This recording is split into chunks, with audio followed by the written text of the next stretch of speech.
Alright guys, this video is going to be a little bit different. I'm going to do a match analysis of my most recent match here. I have it recorded, so I'm just going to play back a video of the footage of my match. So spoilers alert, I lost this match. Yep.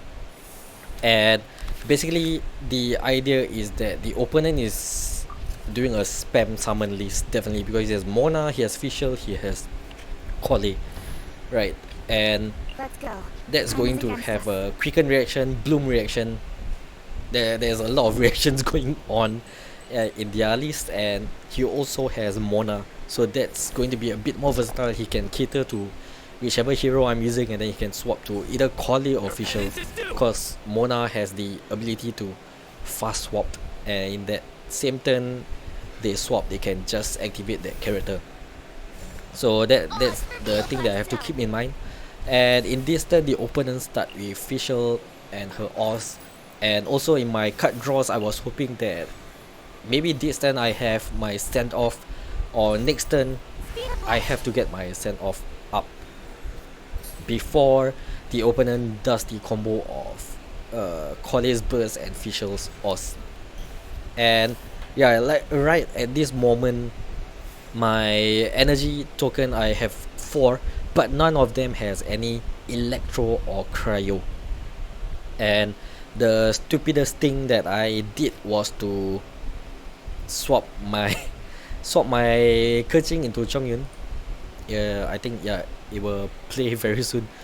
And the other stupid thing that I did is I spent my Paimon card just to do an auto attack, which is really silly. I could have either save it for next turn, or the better idea is to just stick to Keqing and spend Paimon to convert my 2 energy into Omni Element, and the other card I will just convert into Electro, and at least apply Electro Element into the opponent with Keqing's Elemental skill.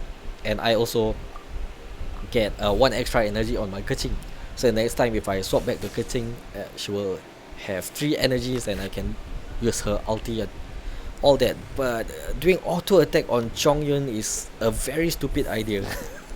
I don't even know why I thought of that. Having an elemental status applied to the enemy is much more important, because I'm looking at superconduct. And what if the opponent swaps into Mona and then I have to like swap back to Keqing? It's going to be very that was a very stupid problem. And then in this round, in this exact moment right here, the actually at the end of the turn here, I forgot that the opponent has okay, this is quite stupid. I forgot that the opponent has Oz floating around right at the top corner here. So at the end of the phase, Oz applied Electro to me, and now the opponent have the ability to apply Quicken and then draw on my Chongyun. So that's 5 HP gone just like that from a mistake. If I would have stayed with Keqing, then she would have 4 HP left.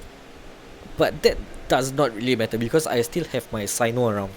I can still apply Electro, but if Chongyun were to die, I don't have any cryo applicator to do reaction for superconduct and spill the damage. That's a lot of DPS loss, by the way.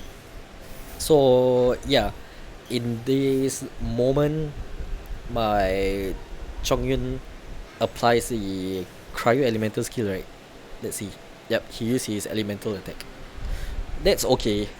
I mean, I already have Chongyun here, and Kole does not have any elemental application applied to her, so yeah, no choice, I have to use my Chongyun's elemental skill. But I think it was right at this moment I did another misplay.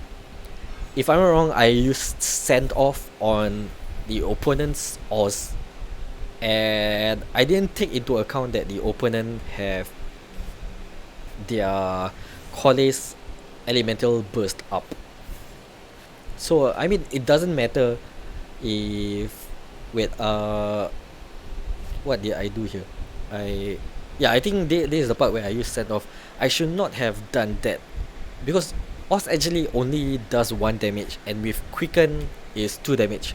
My Chongyun is still going to survive, and I missed out on a potential DPS here. Instead of using Send Off, I could have just used another Chongyun's elemental skill. That will be 3 damage done. That's actually elemental skill on Mona. So that will apply cryo and on Mona. And even if Chongyun dies next turn, the opponent is either going to swap to no, actually the opponent will definitely swap to Kole because he wants to proc that Quicken or even Bloom reaction. So no matter what, he's definitely going to swap to Kole. If my if my Chongyun dies, I can swap to either of my 2 Electro characters, right? And I can proc Superconduct.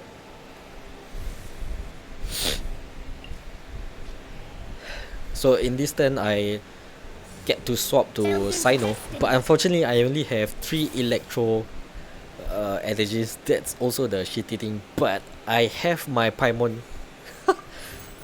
That was really lucky. I'm not sure. It happens most of the time. Whenever I have Paimon in my hand, my energy tokens are usually very shitty. Okay, so now Mona has her shield up, and I applied Electro to Mona, which is, I think, that's a decent move there. But the opponent managed to quick swap to Kole, and she's going to apply Quicken and Bloom to me. So that's quite painful actually. 4 damage.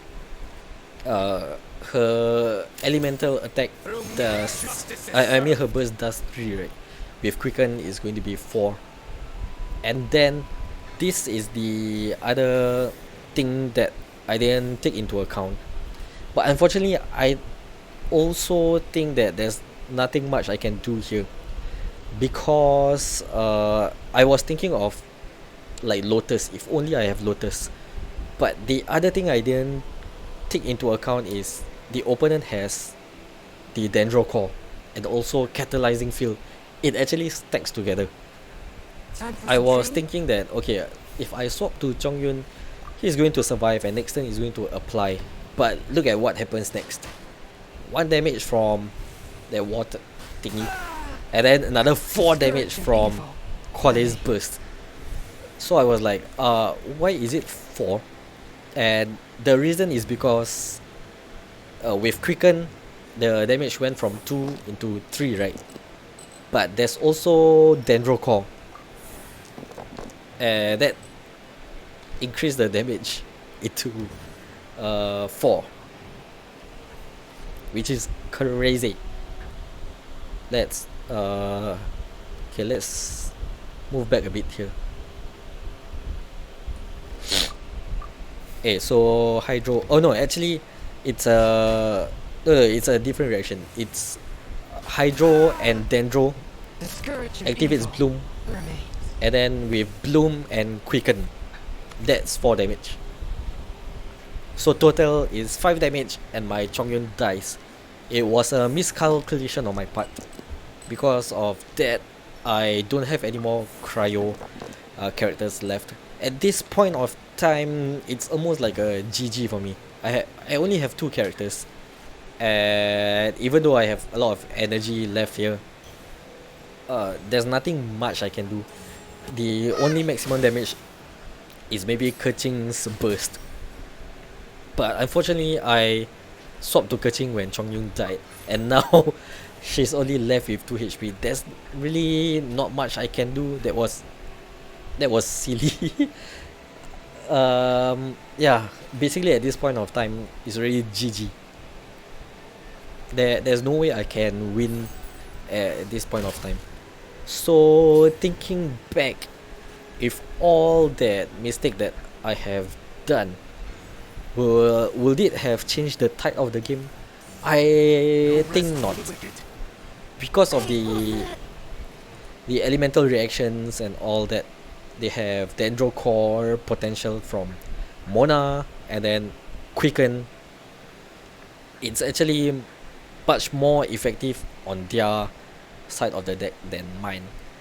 The the things that would have changed my game is going to be having a Lotus foot that will maybe tank a bit of damage on my side, but I don't think it will have make a lot of difference here. Yeah, so yeah, this list just won't work against the current matchup. So yep, thanks for watching. I'll see you next time.